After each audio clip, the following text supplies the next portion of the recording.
recuerdo que Miguel hizo un hilo en su día, ¿no? De hace un añito. Sí. Hizo un hilo para explicar casi todo. La mitad. Hay una parte que ya no puedo decir. Javi, un momento que... Tú pregúntale a Edu, dile por el mangazo y que él se explaye y ya está. Y le metemos. Escúchame, vamos a darle caña, porque si no, os vais a poner a hablar y pasa lo que siempre. Bienvenidos a un nuevo programa de Cancha Abierta, producido por Even Padel, el circuito internacional de pádel amateur. Ya sabes que cada semana subimos una nueva charla de pádel, así que si te gusta lo que hacemos, dale like y suscríbete. Hoy nos acompaña Miguel Matías. Javi, lo primero que nos ha dicho es libertad total. Tú estás ya frotándote las manos y ya tenías hasta una pregunta fuera de cámara que te daba hasta miedo preguntar. Empezamos por ahí y lo primero, Javi, ¿cómo ha ido la semana? Que me preocupo mucho por ti, ¿eh? Sí, pues un orzuelo que me ha salido, Edu, pero al final estamos aquí con compromiso, ¿no? Y profesionalidad, como a ti te gusta decir. Yo traer a Miguel me parece un auténtico lujo porque una de las personas más multidisciplinares, ¿no? Y más todoterreno del mundo del pádel lo puede abordar por cualquier frente que ahí está el tío dando la cara. Así que para mí es una maravilla tenerlo y seguro que nos cuenta cosas hoy espectaculares. ¿Qué tal, Miguel? Muy bien, ¿qué tal, Eduardo, Javi? Un millón de gracias y nada, un saludo a todos los que pierdan un rato en escuchar mis bobadas, a ver qué cuento. Bueno, tenemos una historia alucinante. Vamos a hacer un repaso de toda la historia del pádel. Vamos a tocar temas complicados porque nos ha dicho, por favor, libertad. Javi, empieza tú con lo primero, que era un tema que estaba fuera del guión. Tú ya sabes que hacemos poco guión, pero ese guión que tenemos de 10 minutitos luego se acaba posponiendo un poquito más. Hazle la pregunta. Luego me dices que nunca leo los guiones, Edu, que voy con el flow. ¿Este lo has leído? A ver, así que se me ha ocurrido, ¿no? Miguel me acuerdo hace un año y pico que puso un hilo en Twitter, ¿no? De su gran cuenta sobre Manganzo Tolili, que es una figura, ¿no? Para el que no lo sepa, un poco controvertida en el mundo del Twitter, X ahora. Había muchos rumores detrás de quién estaba la cuenta y Miguel yo creo que arrojó algo de luz, pero que nos cuente, ¿qué tal? Bueno, yo lo primero, efectivamente, podéis abordar los temas que os dé la gana, con absoluta libertad. En línea con esa libertad de comunicación están mucho las explicaciones que yo di en ese hilo y mi forma de pensar en lo que a la comunicación se refiere, o en lo que a la opinión, por decirlo así, ¿no? Yo soy un gran creyente de la libertad absoluta para todo, y mucho más en la comunicación, y mucho más en los tiempos que vivimos, donde yo creo que la comunicación... no la nuestra, yo creo que el pádel no ha llegado, pero en general está algo intervenida, o por lo menos es lo que yo creo. Entonces, lo que yo expliqué ahí fue la verdad. Lo que pasa es que hay muchos nombres y un par de circunstancias que no puedo comentar. Entonces, sí puedo, pero no debo y no quiero. Tienen que pasar más años. Tiene que pasar más años para dar algunos nombres concretos, con nombres y apellidos. El tema es que yo no era el mangazo, pero sí le conocía, sí les conocía. Pero un momento, perdón que interrumpa, Miguel. Ponnos en situación de qué es esto del mangazo, porque yo no tengo ni idea. El mangazo Tolili, que es como se llama la cuenta, era una cuenta satírica, una cuenta, digamos, sí, satírica, sí. Porque ¿no? Podríamos decir, ¿no? Sí, absolutamente, pero era muy satírica, muy en la línea quizá de un periodismo más antiguo, ¿vale? Más, incluso anterior un poco al nuestro, quizá en nuestros padres, más el de nuestros abuelos, donde había revistas como La Codorniz o como una serie de revistas que eran posguerra, donde pues sí que había personajes que con una pluma en negro, que se decía, es decir, con un personaje oculto, pues eran muy mordaces y atacaban mucho al sistema.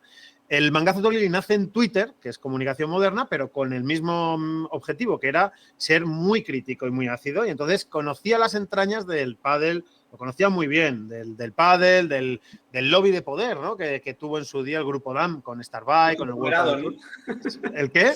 Los conglomerados de poder, es verdad. Claro, efectivamente. Y es una persona, eran varias, pero sobre todo liderado por una, pues bastante libre, que creía también mucho en la libertad de expresión y a la que no le gusta demasiado los lobbies de poder.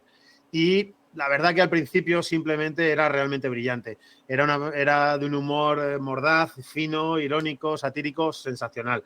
¿Qué pasó? Que cuando fueron a por mí, porque me acusaron a mí de serlo, y de hecho, vamos, pidieron vender M3 y salir de socio de M3, que ya sabéis que soy una de las M's, uno de los fundadores, y al principio no quería, pero bueno, les fueron apretando a mis socios también para tener más problemas económicos y llegaron a empezar a no pagarnos muchísimo dinero, que nos debían para apretar más, y al final decidí vender para poder salir y no perjudicar a mis socios. ¿Por qué lo hice? Porque en el fondo a las personas, a 2 de esas 3 personas que eran al principio el mangazo, los metí yo en el mundo del pádel y eran amigos. Y por tanto creía que me tocaba no desvelar quiénes eran, no traicionarles, pero sí asumir algunas consecuencias. Y eso muy, muy resumido es la historia del mangazo y de quiénes no eran, que yo no era, y de quiénes eran, aunque no desvele sus nombres, algún día lo diré. Mira, Edu, cómo se ha quedado con la carita de Sí, la mía de los labios, Tiene más de la novela, ¿eh? Pero bueno, bien, un pequeño pintarazo fantástico al principio, ¿no? Claro, es que empezamos, Javi, súper fuerte. Yo no me lo esperaba, no me lo esperaba, ¿eh? La verdad que estaba viendo un montón de... Buah, es que tengo 1000 cositas para comentar y de hecho vamos a tocar un tema que es Playtomic y también ahí hay varias cositas que no me acaban de cuadrar y yo quiero llegar a ese tema. A ver qué nos cuenta. Vamos a empezar con el inicio del pádel. Yo creo que también, siempre lo decimos en el programa, Miguel, los más fieles a nuestro programa empezamos a darle toda la información a partir del minuto 15. Entonces, has desvelado mucho ahora al principio. Vamos a tranquilizarnos un poco, porque si no, vamos con revoluciones a tope. Cuéntanos esos inicios del pádel. Hablamos de la época de los 90, 2000. ¿Cómo llegas tú al deporte? ¿Cómo ves el pádel? ¿Cómo eran las reservas, softwares? ¿Qué es lo que había ahí? Fíjate, yo jugué la primera vez al pádel con, no sé si 14 o 15 años, uno de las dos, nunca lo recuerdo. Y lo sé porque sí conocía, me acuerdo de mis rutinas y entonces iba al colegio. Y yo recuerdo de haber visto el pádel en verano, en algún, así, mirándolo desde lejos, la verdad, que no lo había visto cuando una vez que fui a ver a mi hermana que andaba por Marbella y tal, y la verdad que no le había prestado mucha atención, pero de repente nosotros jugábamos mucho al fútbol y de repente un amigo dijo, oye, pues han puesto unas canchas de pádel aquí cerca, ¿no? En Villaviciosa de Odón. Y dijimos, pues si no tenemos ni palas ni nada, bueno, no pasa nada, pues ya vamos ahí, preguntamos, total, cuando hacíamos eso lo hacíamos en bici, imagínate. Entonces ahí en Villaviciosa de Odón se llamaba Villapádel, sigue estando abierto ese club, y en Madrid, ¿no? En Madrid, en las afueras de Madrid. Y entonces, pues nada, pues fuimos una vez y probamos. Me acuerdo que ya existían las palas Bairo, las Bairo, y alguna bull paddle, pero no la bull paddle que conocemos ahora, sino la que tenía el perro, ¿no? La que tenía el perro, ¿no? Sí, la que tenía el Bull Terrier. Y nada, eran, vamos, pistas de muro, con tenis quick, con la malla, no como la de ahora, ¿no? Que es esta, que es más una reja firme, sino que era una malla que se movía mucho más y que iba combándose, de hecho, con el tiempo. Pero buscaban mucho el pico, Miguel. Me han dicho que era el pico. Claro, si tenías mano usabas el pico, ¿no? Entonces nosotros jugábamos al fútbol mucho, jugábamos en el Villaviciosa, en el Móstoles, tal, y entonces, bueno, pues nos hacíamos todo tipo de deporte y al baloncesto un poco lo que pillábamos. Y el pádel nos enganchó, pero tengo varias anécdotas súper divertidas. La más de todas es que se aburrían de nosotros.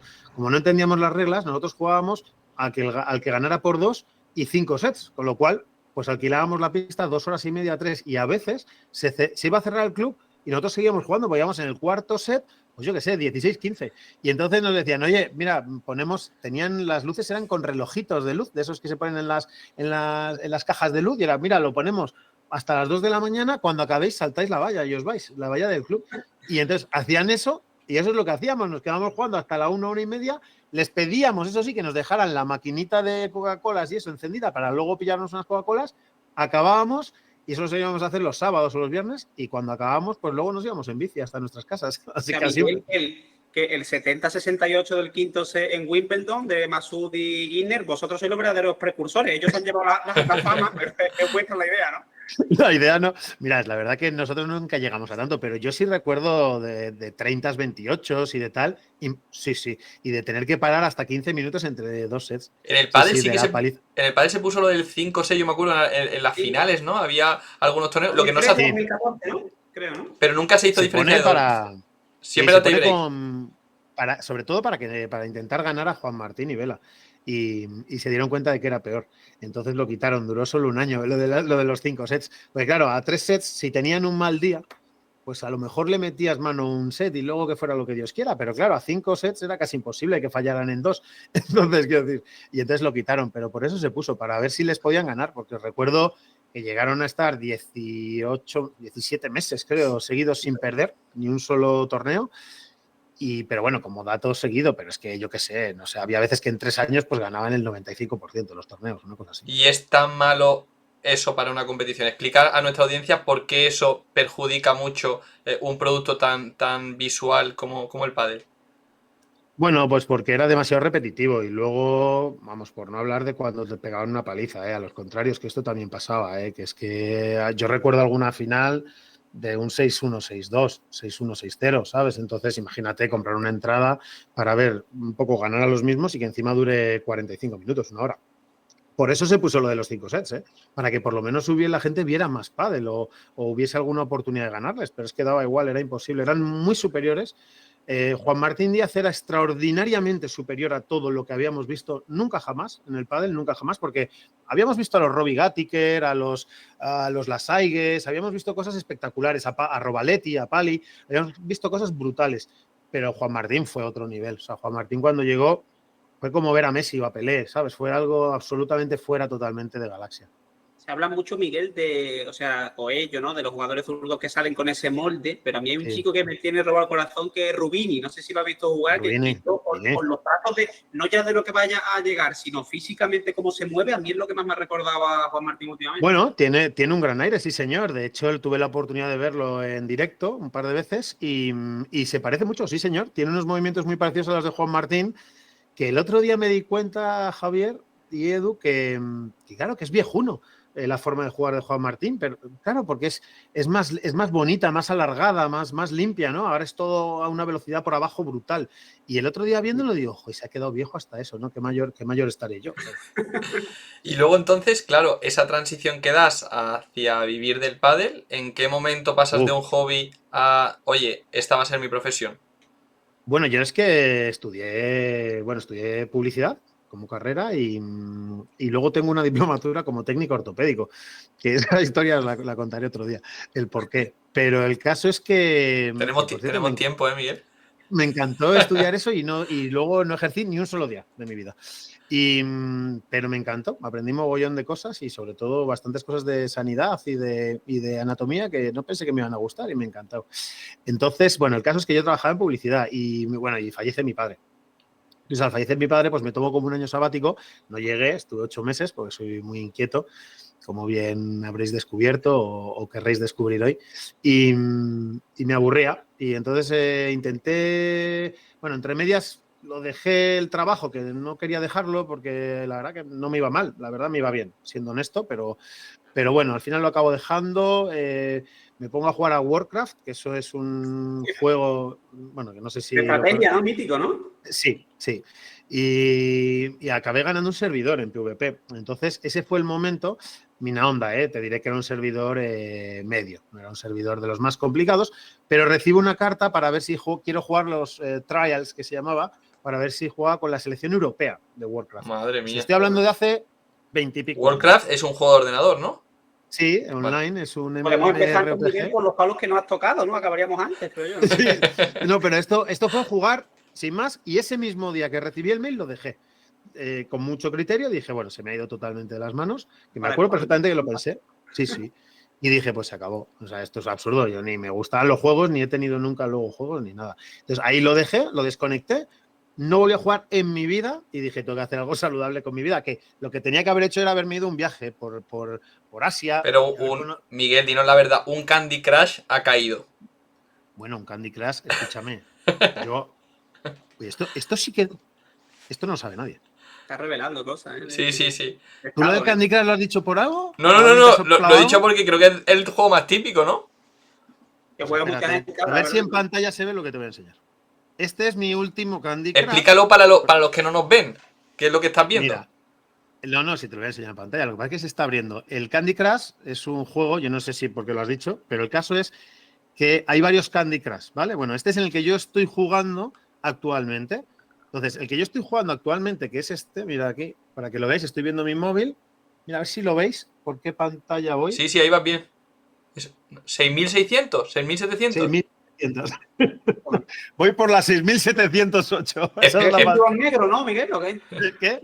¿Eres cinturón negro del Candy Crush? Eres cinturón negro de Candy Crush.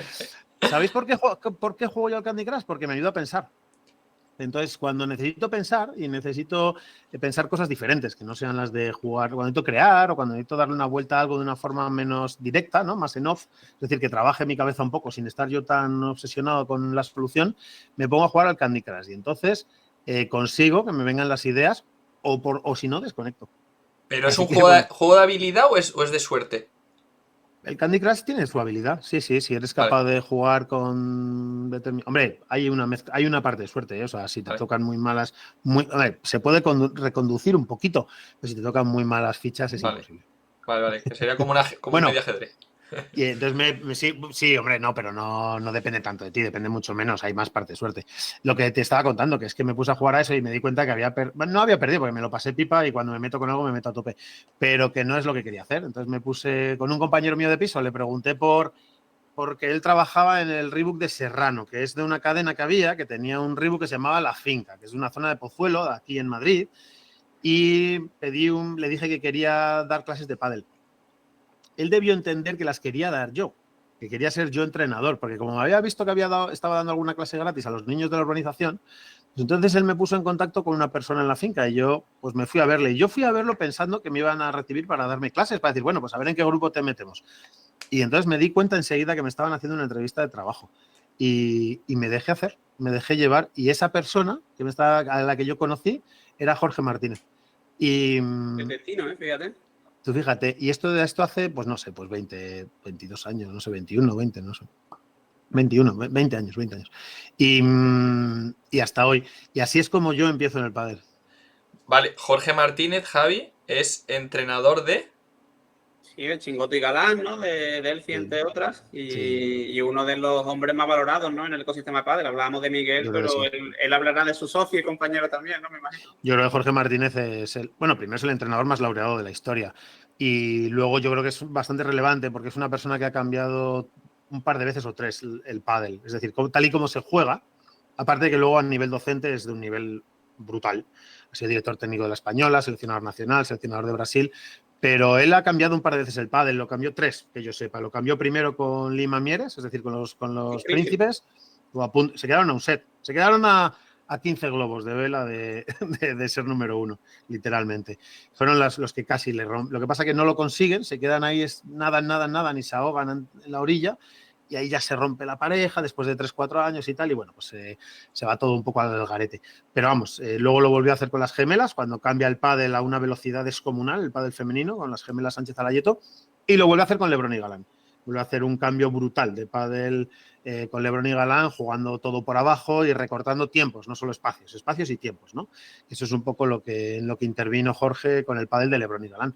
Y ese es Jorge Martínez, que es, comentarista también, ha sido de World Padel Tour, de Premier, entrenador de números unos, la verdad que un tipo. Y Qué buen currículum, ¿eh? A ver si lo invitamos por aquí un día, ¿no? Sí, Eso Javi. está hecho, hablo con él y os lo chuto. O sea, pues puede ser muy interesante y tocamos también esa parte de formación, empresa, porque creo también han montado un club, pero no nos vayamos a desviarnos todavía, porque tenemos que contar muchas cosas tuyas, Miguel. Entonces, empiezas como profe, pero aquí no acabas de crear esa academia, ¿no? La M3 Padel Academy se crea ahí o es más adelante.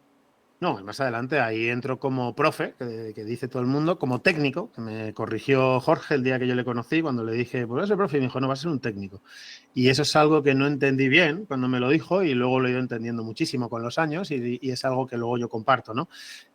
¿Por qué? Y es por el valor tan tremendo que él le da a los profes, a los entrenadores, a los técnicos, a la gente, a los docentes, él le da un valor brutal y de hecho hemos hecho carreras para esto, con titulaciones, hemos formado técnicos, él muchísimos más que yo, en la española y en la madrileña, yo también en la madrileña, formaciones propias, pero ahí me di cuenta de que estaba con un tipo especial, es decir, cuando él me corrige rápidamente, dice, no, eres un técnico, no un profesor, y me dijo, bueno, de momento no eres nada, pero te voy a enseñar para que seas un técnico. Rápidamente lo que pasó, él siempre dice que no lo recuerda, pero la realidad lo que pasó es que no me hacía ni puñetero caso al principio. Entonces yo estaba, pero ni puñetero caso. Entonces Javi le veo que se ríe, no me hacía ni caso. Entonces yo, claro, luego aprendí que Jorge es un tipo al que le gusta que tú te lo ganes. Es decir, al que cuando tú demuestres que quieres, entonces él empezará a perder tiempo contigo, pero si no, no. Y entonces, pues el que digamos que me acogió un poco entre sus brazos, entre sus pechos, fue Mariano Amat, que estaba ahí trabajando y me dijo, ¿tú en qué has quedado con Jorge? O sea, no le había dicho ni a Mariano a qué iba yo. Y dije, bueno, pues yo es que he quedado que voy a empezar y que voy aprendiendo y tal. Y digo, anda, vente para acá. Pero eso después de estar a lo mejor 10 días simplemente sentado mirando cómo entrenaban los demás. Y entonces ya a partir de ahí me pongo con Mariano. Ahí es donde conozco, bueno, pues yo qué sé, es que fue una generación impresionante, te diré. O sea, ahí estaba de entrenador Juanjo Gutiérrez, el seleccionador nacional, estaba Juan Mieres, estaba, no sé, Curro Barrao, Marcos Gómez Laborda, que es el director de Math for Padel, o sea, brutal. Te quiero decir, Michel Treptow, que era, no sé, 8 del mundo, Begoña Garralda, que era 9 del mundo, o sea, era algo descomunal. O sea, yo entré y de repente estaba rodeado de bestias, ¿no? De animales del pádel y bueno, pues me fui haciendo codos. Poquito a poco me fui haciendo un sitio, pero esa fue mi entrada en el pádel. Genial. Bueno. Pero bueno, también supongo que, claro, para ser técnico, a Javi le gusta más el término staff. De hecho, me pide muchas veces camisetas que pongan staff, pues luego él va a las discotecas, se pone la camiseta de staff y ligan muchísimo. Claro, tiramos de carisma y de camiseta y es un cóctel molotov letal. Ojalá, ¿no? Pero Javi, Ya sabéis que hay un jugador que es muy letal, ¿no? Que es Javi Letal. ¿Cómo le pega al bicho? Sí, sí. Sí, y al pádel también. Entonces, bueno, vamos a seguir un poquito. Claro, aquí estamos hablando de formación, pero ¿cuándo das ese paso a empresa? Porque yo te vinculo mucho, así como a Jorge lo vinculo más con formación, jugadores, a ti te vinculo mucho más con la parte de empresa. Sí. ¿Cuándo es ese momento de hacer esa transición? Sí, yo siempre he sido empresario. De hecho, soy hijo de empresarios. Digamos que el gusanillo lo llevas. Uno no sabe si lo va a ser o no. Yo jamás pensé que lo iba a ser, nunca. De hecho, no he trabajado nunca para la empresa familiar, que es grande, y no lo haré, creo, salvo necesidad absoluta. Pero es verdad que siempre te planteas, bueno, pues has visto a tu padre toda la vida ser propietario y director general de lo que sea. Ahora les llaman CEOs, pero en su día pues eran directores generales de compañías o consejeros delegados, ¿no? Y es verdad que yo no lo iba a ser, pero yo tenía el gusanillo.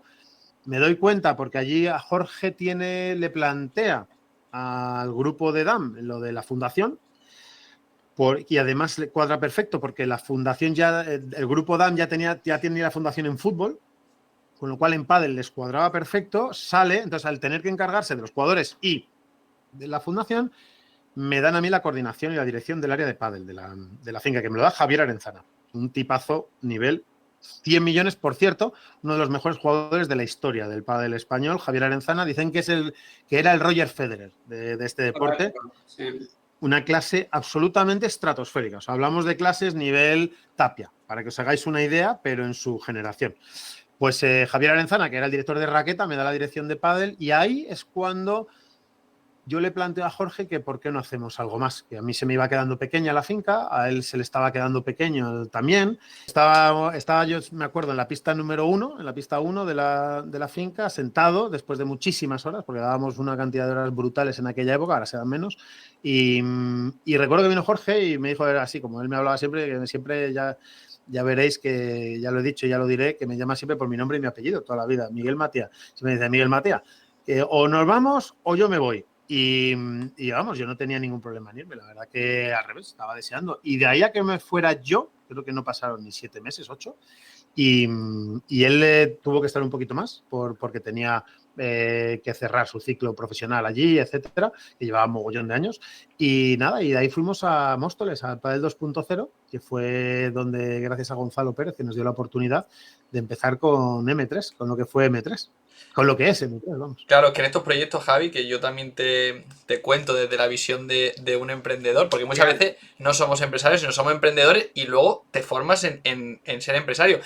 Que el inicio siempre es lo bonito, que al final tú estás viendo, entras en la página web de M3 Academy y vas a pensar que lo mismo hicieron una inversión, cogieron, que lo mismo fue que le dieron la oportunidad a un club, lanzaron su logo, empezaron a entrenar con 2-3 jugadores, montan luego una pequeña escuelita, sacan las clases de la tarde y el resto es historia, ¿no? Con 3.000 euros. Ahora parece todo muy bonito, pero antes todo era campo, ¿no, Miguel? Todo era campo, sí, señor. Muy bien dicho. Es una de las partes más interesantes y al final... Mira, los jugadores, Javi, en aquella época pagaban 120 euros al mes, 125 euros al mes. Y subirles a 130 o 150 les parecía una barbaridad. No querían pagar más. para que te hagas una idea de lo que estamos hablando. Y nosotros montamos la empresa con 3.000 euros, Edu. Y me ha encantado, me ha flipado eso que has dicho, macho, de que uno sea emprendedor y luego se forma como empresario. Estoy totalmente de acuerdo. Yo no tenía ni idea, valiente soy, la verdad, pero me tiré y luego aprendí a ser empresario. Pero sí era emprendedor, efectivamente sí era emprendedor. Muy buena. Esta te la voy a copiar, Edu, si me permites. Bueno, yo la habré copiado de alguien. Vale, yo ahora en el Sami que tengo que decir muchas cosas y tal y muchas bobadas, te la voy a tirar porque me ha parecido brutal. Eso sí, te voy a citar. Entonces, yo estaré allí, que es que la semana pasada se sentó aquí en estos micros Alex Ponseti, fundador del Sumi. Así que nos veremos todos por allí. Hablabas de 120 euros. Claro, para ti, Javi, 120 euros al mes en pádel es caro, pero Miguel, cuéntanos qué es lo que incluía por esos 120 euros. Por 120 euros te entraba el Movistar Plus de la época. Con 120 euros no te entraba ni el desayuno. Pero bueno, pues teníamos que meter a muchos y queríamos... bueno, eso era 3 veces por semana. ¿De acuerdo? No, 100 era 2 veces por semana, 100 total. Entonces había jugadores que solo querían que les entrenaran 2 veces por semana. Pero una hora de entreno. 1 hora y media. 1 hora y media, 2 veces por la mañana. Luego ya 3 sesiones de hora y media, ya subía a 225 o algo así. O 200, alrededor de 200 por ahí. Ya no me acuerdo, hablamos de hace 14 años. Y luego ya en el entorno de los 300 era cuando ya eran los 5 días de la semana y tal. Y en aquella época no se le pagaba al entrenador, ojo lo que os voy a contar, no se le pagaba al entrenador por desplazarse a los torneos, ¿vale? Es decir, le pagaban el hotel y las comidas para que por lo menos no le costara el dinero que había ganado durante la semana. Pero no se le pagaba, ni se le pagaba variable, ni se le pagaba fijo por ir a acompañarles a los torneos. Pero tenía que ir. Bueno, sí. O sea, sí, cuando los que luchaban por el número 1, sí. A muchísimos no viajaban y muchos lo que hacían era, no daba dinero. O sea, tener en cuenta que jugadores como el Bebe Auguste, lo han contado muchas veces, Nerone, cuando ganaban, había torneos en los que ganaban y les daban 3.000 euros. Y a partir de ahí empezar a descontar, bueno, primero para Hacienda, lo que fuera, y luego descontar gasolina, te quiero decir, y comidas. O sea, que es que a lo mejor pues se llevaban 1.000 pavos, 1.500 pavos por ganar un torneo de los que ahora sería un P2, para que os hagáis una idea de lo que os estoy contando. Cambio, sí. Entonces, claro, vivían de los patrocinadores y vendían palas, por supuesto. Claro que vendían palas en el maletero del coche y daban clases, pero es que si no, no podían comer. Pero tú ves la situación de los jugadores de ahora que, tú sabes, se están quejando bastante. ¿La ves parecida a aquel entonces? ¿La ves bien? ¿Crees que dentro de esa queja está justificada? Yo soy sincero, porque yo escribo en LinkedIn cada día y yo me posiciono mucho del lado de la empresa. Es verdad que yo la conozco de cerca. No me gusta la gente que se queja, me gusta la gente que intenta construir algo y que es objetiva, que entiende las dos partes. Y yo personalmente me cuesta ver el modelo de negocio rentable tal y como se plantea desde Premier o desde una competición de pádel. Al final es que yo creo que el propio mercado decide dónde te pone. Es que no podemos ir contra el mercado. Entonces el hecho de que jugadores de la tabla de abajo estén pidiendo unas mejores condiciones, claro, si el dinero no da, ¿de dónde lo sacamos? Ese es mi planteamiento. El pádel ha dado un salto cualitativo. Las empresas, sobre todo las pequeñas empresas o los pequeños o los medianos, pequeños y medianos pueden ser cosas grandes, pero bueno, cuando corren un poco más de la cuenta, o mueren de éxito o son una gran inversión, ¿vale? Entonces, muchas veces sucede que hay fuerzas empresariales que lo que hacen es invertir en las cosas, acelerarlas para ser dueños de ellas y ser propietarios. Y para ser dueños de ellas tienen que hacer inversiones fuertes. A veces las inversiones son en construir cosas, a veces son en pagar durante muchos años premios, o a veces son todo y a veces son una cantidad de gastos extraordinarios enormes. Tal. Yo creo que QSI es un fondo de inversión. Como todo esto yo creo que lo he explicado alguna vez. Y es una idea muy mía, claro, esto es totalmente personal, no quiero usar un tono como de doctrina, pero la realidad es que es mi idea, ¿no? Los fondos de inversión que yo he conocido o sus derivados, todos compran cosas para venderlas. Todos siempre, ¿vale? Sin excepción. Sin excepción. Otra cosa de hecho es su objetivo, ¿no? En la vida, igual que si montamos nosotros una academia, nuestro objetivo es formar a jugadores y luego intentar ganar dinero además con ella, pagarnos unos sueldos, que los chavales compitan, transmitir valores, vale. Y buscar un logo bonito, Miguel, que superar a M3 es complicado. Como joder, el primero que habéis... Bueno, ahora vamos al primer logo que había. Entonces, igual que esa sería nuestra función, si montamos una academia, la función que nosotros tendríamos en el caso de montar un fondo sería multiplicar el valor de algo para venderlo y hacer caja. Vale, entonces, QSI compra un producto, que es el pádel profesional. Cuidado, que no es el pádel. El pádel es una cosa y el pádel profesional es otra. Por cierto, el pádel profesional es una cosa muy pequeña al lado del pádel, ¿vale? El pádel es un deporte que practican 35 o 40 millones de personas en el mundo. Y Miguel, el pádel profesional... estamos, seguro que no eres mi padre o algo así, es que parece que hemos charlado muchas veces de esto. Es que todo lo que vas diciendo lo voy escribiendo yo en LinkedIn. ¿Ah, sí? Has visto lo del Candy Crush, ya yo creo que te ha explotado la cabeza, ¿eh? No, el Candy Crush no. Ya me ha matado. No, pues mira, lamento decirlo, no te he seguido no sigo LinkedIn mucho, la verdad. Por lo tanto, no te he leído, pero es así. Entonces, llegados a este punto, los jugadores son muy plastas, son muy pesados. Y hace poco hablaba con varios de ellos, que no viene al caso, y hablando un poco de estos temas que hay ahora y eso, pues me preguntaban mi opinión y tal, ¿no? Y porque les conozco casi desde pequeños. Y yo les decía, digo, mira, lo primero soy muy pesado, macho. Entonces estoy muy pesado porque os estáis quejando, digo, pero también es verdad que es una de vuestras funciones, os tenéis que quejar. Porque si no os quejáis, la verdad que las cosas se habrían anclado. Si no se hubieran quejado, no se habría desmontado una situación muy desequilibrada, que era World Padel Tour. World Padel Tour, el final es dulce y el final parece que hay una propuesta de mejora donde tal. World Padel Tour consigue poner el pádel a unos niveles estratosféricos y eso no se lo vamos a negar y tiene un mérito brutal. Y como empresa, como trabajadores, alcanzaron la excelencia, que eso es muy difícil alcanzarlo en ningún proyecto en la vida. Dicho lo cual, las relaciones con los jugadores era catastrófica. Entonces, oye, tienen que asumir esto, es decir, no pasa nada, tenemos que asumir lo bueno y lo malo. Entonces, su relación era catastrófica por méritos propios, es decir, se lo habían ganado a pulso. World Padel Tour se había ganado a pulso llevarse muy mal con los jugadores. Bueno, los jugadores se quejan, salen de ahí porque se pelean con World Padel Tour, porque Galán, sobre todo, sale y decide jugársela y le siguen los demás y empiezan a jugársela muchos con él.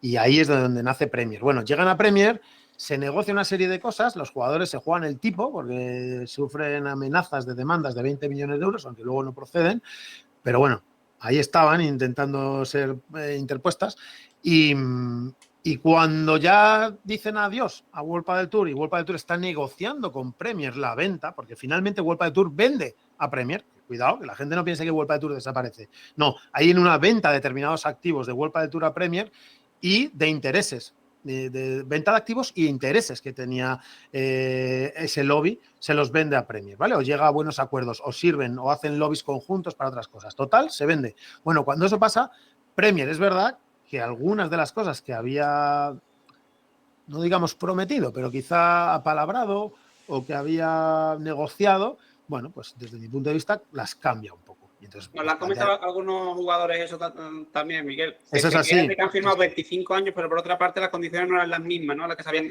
claro, cuando QSI tuvo el poder, ya sabiendo que se iba a caer, bueno, pues apretó un poco más de la cuenta, yo creo. Y eso se queda ahí.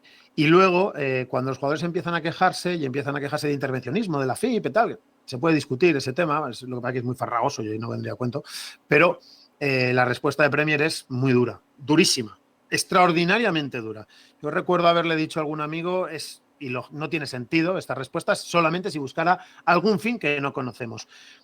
Aparece luego 54 parece que compra uno, luego de repente anda desdiciéndose, pero despiden a todos, anula, ahora parece que se está llevando bien con Premier, no lo sé, no sé dónde vamos a llegar. A mí no me gusta la gente que se queja tampoco, Eduardo, perdona, me gusta la gente que propone, pero también es cierto que los jugadores tenían motivos importantes, serios para quejarse. Lo que pasa es que no lo explican bien, no se les da bien explicarlo, pero es que son jugadores de pádel, no son comunicadores. A raíz de ahí, perdona, Edu, hay un debate muy interesante, el que has comentado de lo de cómo va la estructura profesional, porque en una entrevista decía el otro día Coello que él cree, desde su opinión, que desde el 150 hasta el 200 pueden vivir del pádel hoy en día si se lo montan bien, decía. Que a mí es un dato que me sorprendió bastante porque, aunque el pádel ha evolucionado mucho y antes vivían de estos 4 parejas, como dice Miguel, sin tener que dar clase, yo no esperaba una cifra tan alta, porque conocemos el caso de muchos jugadores con las marcas que no están así. Por eso a mí me ha sorprendido. Y luego el problema es que van menos. Hay un problema, Javi, que está yendo un poco a menos. Es Eso decir, por eso te digo.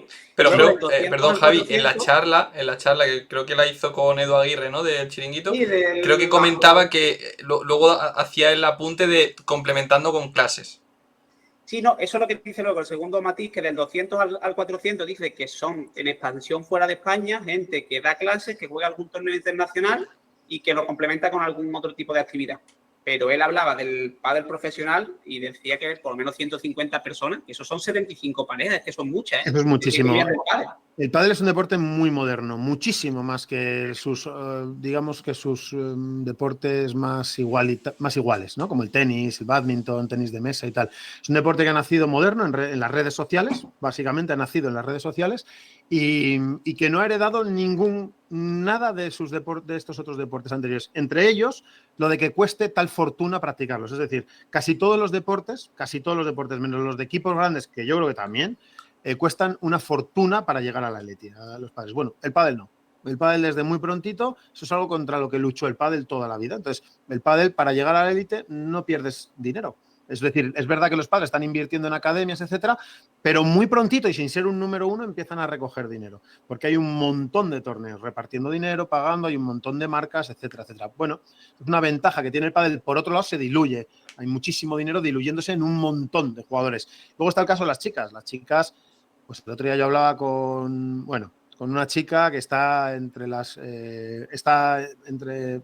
entre las 40 primeras, bastante mejor posición que 40, y me decía, bueno, es que me cuesta organizarme bien con el tema de dinero, y hablamos de, vamos, está entre las 30 primeras, entonces me decía, pues si esta es la situación mía, imagínate la de los demás. Entonces, bueno, ¿qué ha ocurrido?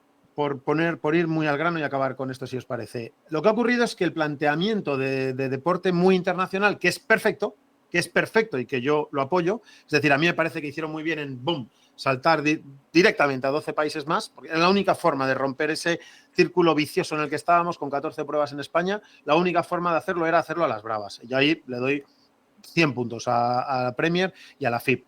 ¿Qué pasa? Que cuesta un pastuzal. No es lo mismo viajar a Cáceres para jugar un torneo que viajar a Doha, que viajar me lo invento, a Suecia o a donde sea, a Paraguay, te quiero decir. Sobre todo, fíjate, Latinoamérica y tal, es carísimo los desplazamientos. Entonces, pues los jugadores pues están recibiendo mucho menos dinero. Y además, y por terminar, es que el 85% del dinero que ingresan, 90% en algunos casos, viene de los sponsors y los patrocinadores. El otro día veíamos a Alcaraz, ¿no? Que si ganaba 1 millón, ¿no? Si ganaba Roma, ganaba 1 millón de euros. Bueno, esta semana si Coello ganara, ya que habéis citado a Coello y que gana tanto con Agustín, si Arturo gana esta semana, son 12-13 mil pavos lo que va a ganar. Versus el 1 millón de euros de Alcaraz, hay un tramo muy gordo en lo que se refiere a premios económicos por lo deportivo. Es decir, Premier no va a tener el poder que quiere hasta que a los jugadores por lo menos la mitad de sus ingresos los consigan del circuito. Si consigues 90%, me lo invento, de Gucci, Armani, cualquier marca de palas buena, Mercedes, Benz, Cupra, me da igual, Alpine, te quiero decir, el que sea, Porsche y no sé qué, pues es complicado que el circuito tenga poder para usarlo como palancas.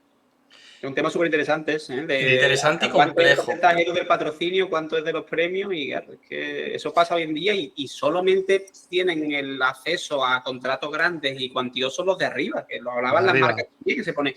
Es que no sale más rentable patrocinar a uno del top 10 que a 10 del top 60. Entonces, claro, ahí tienen un problema los jugadores de nivel medio, porque ¿qué hacen? ¿Y cómo van a pelear a las marcas si su imagen no tiene el potencial que tienen los de arriba? Es que ahí el padre tiene un embudo muy complicado de solucionar. ¿Sabes por qué se produce este embudo, Javi? Por la tele. Como la tele todavía no está pagando las fortunas que paga la tele, es que vosotros tenéis en cuenta que a Roma habrá sido una fortuna lo que habrán pagado las televisiones de medio mundo. Es espectacular el torneo. Claro, pero fortunas es varias decenas de millones seguramente en derechos de imagen, es lo que habrán vendido, para que os hagáis una idea. Entonces, claro, hasta que eso ocurra, ¿vale? Por eso QSI se queda con los derechos de imagen. Y de hecho lo revende en parte a determinadas plataformas, a beIN Sport, que es del grupo, y también a Red Bull. Entonces, claro, lo primero que hace QSI es quedarse con los derechos de imagen. ¿vale? Claro, hace bien, o sea, es lo que tiene valor, lo que tendrá valor en el futuro, pero es una inversión, Edu, es una inversión. Es decir, a mí tampoco me vale eso de, bueno, es que perdemos dinero. Bueno, ya, sí, claro que perdéis dinero, pero el que pierde es el promotor. QSI no pierde, o sea, hasta el día que, esto es como la bolsa, hasta el día que tú no vendes tus acciones no has perdido ni has ganado, ¿vale? Tú compras unas acciones a 10 euros, pasa por lo que sea, se ponen a 2 euros. Bueno, tienes dos opciones, venderlas y perder 8, ¿vale?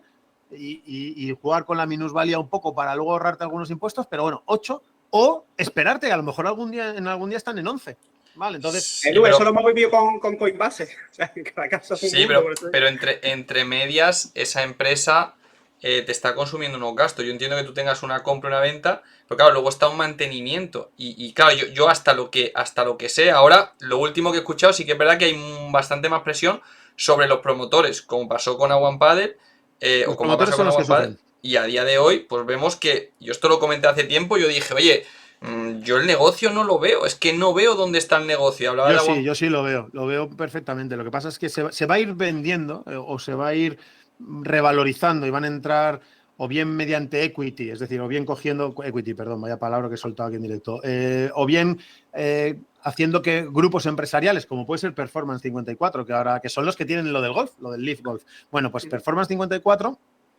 puede entrar a lo mejor en la sociedad, en el vehículo que haya creado QSI para el tema de Premier Padel, por ejemplo. Ahí ya se va haciendo ampliaciones de capital con valoraciones superiores. Eso no sería de extrañar que pasara con ellos o con otros. Por supuesto que cuesta dinero. Lo que pasa es que si les ha costado, me lo invento, Edu, 20 millones, entre medias se han gastado 200. Entre medias ponle en un plazo de 8 años, 9 años, 10. Y lo venden por 1.000. Claro. Sí, Claro, sí. pues quítale sus impuestos, sus historias, pues habrán ganado 500, te quiero decir 400, lo que sea, ¿no? Bueno, es que ese es a lo que dispara QSI, igual que hace con el PSG. Es decir, no es, por supuesto que quieren ganar títulos con el PSG, ¿no? Por supuesto que quieren ganarlo, pero la jugada es comprar un club de fútbol en un valor de 100 millones y ponerlo en un valor de 3.000 Totalmente. y 4.000. Es una visión mucho más avanzada, que hay veces que te llevan las manos a la cabeza cuando escuchas Playtomic ha levantado una ronda de financiación de 65 millones. Y dices, bueno, ¿eso qué quiere decir? ¿Que está perdiendo?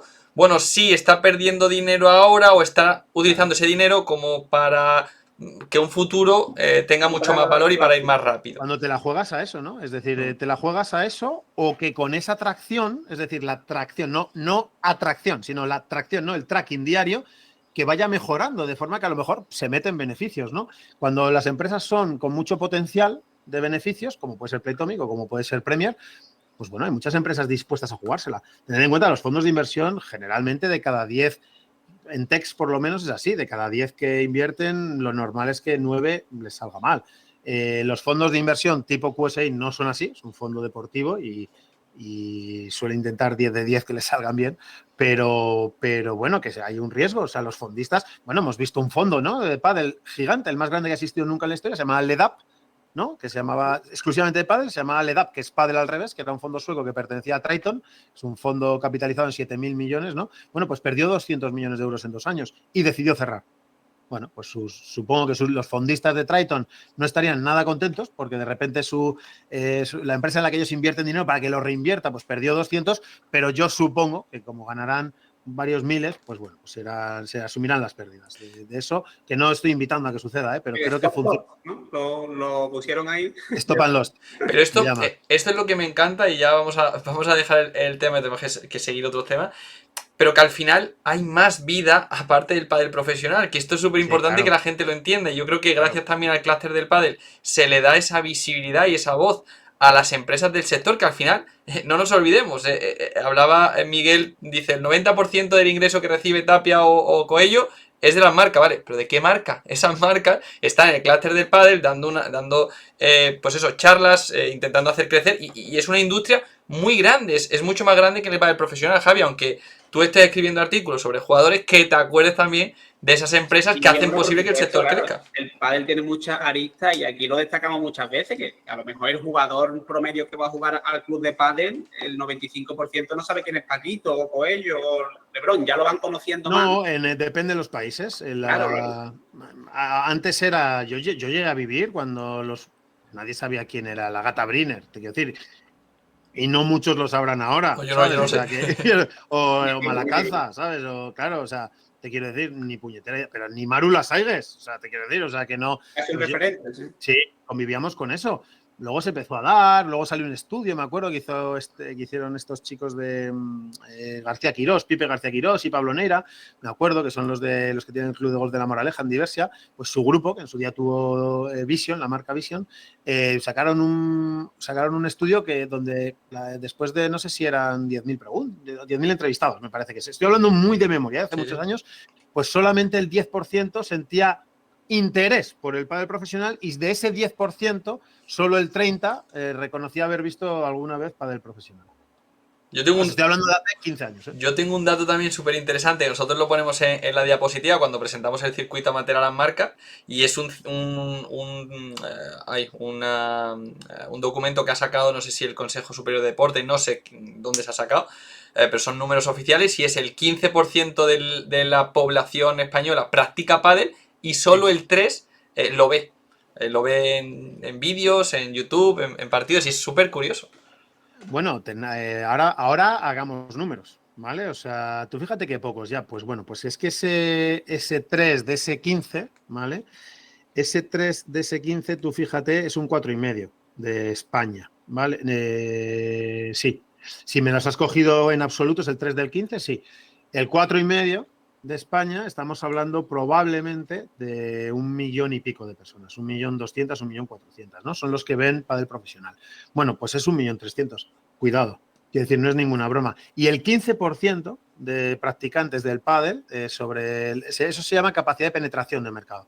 Pues la capacidad de penetración de mercado, que yo siempre he dicho que es más del 15%, por cierto, en quien más me fío yo siempre para saber este dato, que es Decathlon, siempre estuvo conmigo, siempre, y yo lo decía por Playtomic y por MyPaddle y por PaddleClick y por Siltec y tal, ¿no? Yo decía, a mí los números me salen mucho mayores. Y Decathlon decía lo mismo, decía, no, mucho mayores. Y Decathlon dice que se va al 19 y al 20. Lo que pasa es que en esa consideración de que un practicante de pádel es aquel en el que juega por lo menos una vez al año, ¿no? Eso ya se le considera que ha practicado pádel, que es verdad. Porque tú fíjate que ponen como uno de los deportes más practicados de España, por ejemplo, ponen la natación.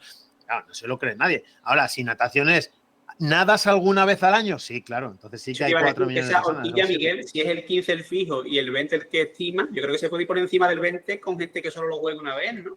Sí, totalmente, absolutamente. Yo creo que estamos en cifras de 7,5 millones, 8 de practicantes. Siempre Decathlon siempre me acompañó en esta cifra. Yo recuerdo haber contado esto en estas charlas que pego, en estas palizas que os pego, pues en alguna de haberlo dicho. Y recuerdo cuando lo llegó a publicar Decathlon en su página oficial, lo ponía, más de 6,5 millones de practicantes del pádel en España. Quiero decir, lo decían sin complejos, alegremente. Y yo siempre he visto esas cifras. Estaremos en torno a los 8 millones en España. Estaremos mucho más cerca del 20% que del 15%. Bueno, chicos, es que queda mucho todavía. Yo estoy pensando hacer episodio 1 y episodio 2, pero es que claro... Aquí una serie, ¿no? Que con Miguel da para... Sí, yo de verdad creo que va a ser el primer programa. Voy a encender aquí la luz, que la gente sepa que estamos aquí haciendo un programa. Vamos a despedir esta primera parte, pero vamos a seguir con la segunda parte. Porque esto es la primera vez que ha pasado, porque es que hay mucha información, te juro que estoy disfrutando la charla, voy a cancelar los planes que tengo. Javi, yo sé que me están mirando con cara de odio, media horita, dámela. Sí, no, lo que Miguel necesite, madre.